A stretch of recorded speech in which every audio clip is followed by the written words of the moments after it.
This is not a smile. It is everything but a smile. When I'm upset with the world, I hurt myself, not you. When I feel depressed and hide within my sheets, I barely lift a finger, let alone become a danger.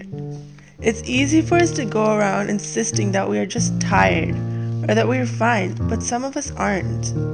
When depression hits and you wake up not looking forward to anything, when all you need is help, you open your mouth, but your words come out as nothing. Loneliness becomes tiring. Society has associated pain with weakness, sadness with cold-heartedness, loneliness with unworthiness, and different with disease. They are nothing less than anyone else. They deserve to be heard and understood just like everyone else. Hear them out. Listen to their plea for help. That's all it takes.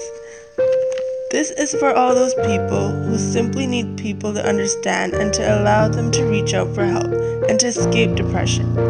This is also for those who take their lives living in fear of seeking help. Before it's too late, break these stigmas, change what society has imprinted in our minds, and let us be accepted for what we have to deal with and help us deal with it. Be the change in society to see the change in society.